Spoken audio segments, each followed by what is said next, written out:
चाहते हैं इस महीने में आप शुरू कर सकते हैं।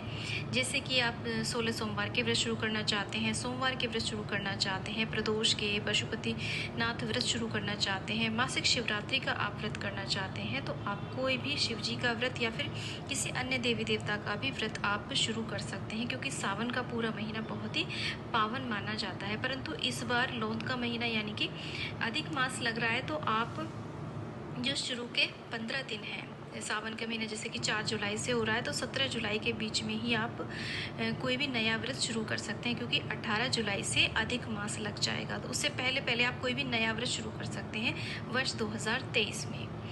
और देखिए, इसमें जो सावन का महीना होता है ना, ये इतना पावन होता है कि इसमें कभी भी कृष्ण या शुक्ल पक्ष में कोई भी भेद नहीं करना चाहिए। आप कृष्ण पक्ष से या फिर शुक्ल पक्ष से किसी से भी कोई भी व्रत प्रारंभ कर सकते हैं। शास्त्रों के अनुसार यदि भगवान भोले शंकर का कोई भी व्रत अनुष्ठान हम सावन के महीने में शुरू करते हैं तो वो अवश्य ही फलदायी होता है।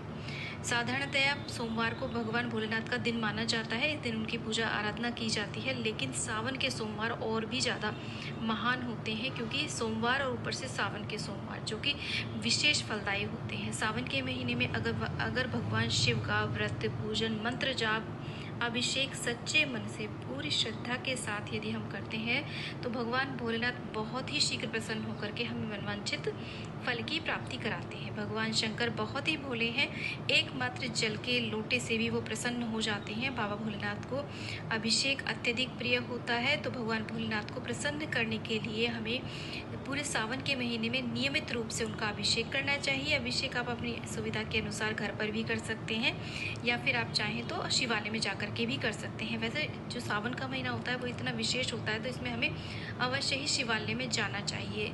हो सके तो रोज़ हमें शिवालय जाना चाहिए, जब भी समय मिले, सुबह या शाम को जब भी समय मिलता है तभी हमें शिवालय जाकर के शिवलिंग का अभिषेक करना चाहिए, क्योंकि जो शिवालय के जो शिवलिंग होते हैं वो प्राण प्रतिष्ठित होते हैं, और क्योंकि काफ़ी समय से उनकी पूजा आराधना हो रही होती है, तो उसमें एक शक्तिपात उसके अंदर हुआ होता है, वो जागृत अवस्था में होते हैं शिवलिंग, तो हमें उनका विशेष रूप से अभिषेक करना चाहिए। सावन के महीने में हमें तन, मन, वचन और कर्म से एकदम से शुद्ध सात्विक रहना चाहिए। यदि आप व्रत भी नहीं कर पा रहे हैं तो पूर्णतः सात्विकता का हमें ध्यान रखना चाहिए। और आप भी देखिए, अभिषेक अवश्य रूप से कराएं, गंगा जल से, पंचामृत से स्नान करा सकते हैं, या फिर अलग अलग कामना पूर्ति के लिए आप अलग अलग प्रकार की वस्तुओं से भी आप अभिषेक करा सकते हैं।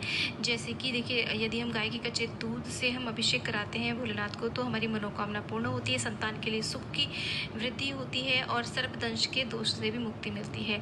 शहद से अभिषेक कराने से रोगों से छुटकारा मिलता है, और चंदन के जल से अभिषेक कराने से, गंधोदक स्नान कराने से लक्ष्मी जी की प्राप्ति होती है। गन्ने के रस से परिवार में मिठास बढ़ती है, और सरसों के तेल से यदि हम शिवलिंग का अभिषेक करते हैं तो हमें शत्रुओं के ऊपर विजय की प्राप्ति होती है। आम के रस से यदि हम अभिषेक कराते हैं तो हमें फेफड़ों से संबंधित रोगों में छुटकारा मिलता है। खजूर के रस से अभिषेक कराने से आंतरिक और बाह्य शत्रुओं से भी मुक्ति मिलती है। गंगा जल से अभिषेक कराने से मानसिक शांति प्राप्त होती है।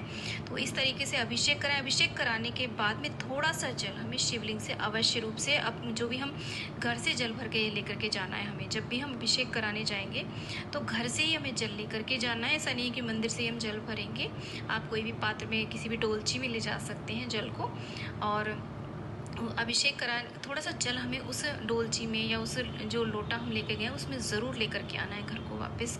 उसके बाद में चंदन से हम तिलक करेंगे, भस्म हो तो भस्म अर्पित करें भोलेनाथ को। और जो भी यहाँ पर मूर्तियाँ दे रखी होती हैं, कुमार कार्तिकेय हैं, गणेश जी हैं, माता पार्वती हैं, नंदी हैं, उन सभी का हम अभिषेक कराएंगे।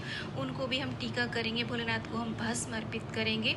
हो सके तो अबीर गुलाल भी अर्पित करें, चंदन से तिलक करें, अष्टगंध चंदन से आप तिलक कर सकते हैं। इसके अलावा कोई भी आपके पास चंदन हो उससे भी आप तिलक कर सकते हैं। अक्षत अर्पित करें, काले तिल अर्पित करें, और चाहे तो देखिए सावन का महीना होता है तो आप मूंग भी अर्पित कर सकते हैं। और सावन के महीने में हमें हो सके तो पूरे सावन के महीने आप काला वस्त्र ना पहने, हरे रंग का विशेष महत्व रहता है, तो हरे रंग के वस्त्र धारण करें, और हरे रंग की चूड़ी अवश्य रूप से पहने, हाथों में हरी हरी मेहंदी अवश्य रूप से लगाएं, और सुहागन स्त्रियाँ 16 श्रृंगार करके ही भगवान भोलेनाथ का अभिषेक पूजन पूजन करें। माता पार्वती को हम इस प्रकार से सिंदूर अर्पित कर देंगे और गणेश जी को भी सिंदूर अर्पित करेंगे।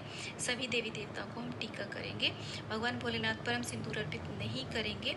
इस प्रकार से देखिए, भगवान भोलेनाथ का जब हम पूजन करते हैं तो हमें यहाँ पर बिल्व पत्र अवश्य रूप से अर्पित करने चाहिए। यदि आपको बिल्व पत्र नहीं मिल पा रहे हैं तो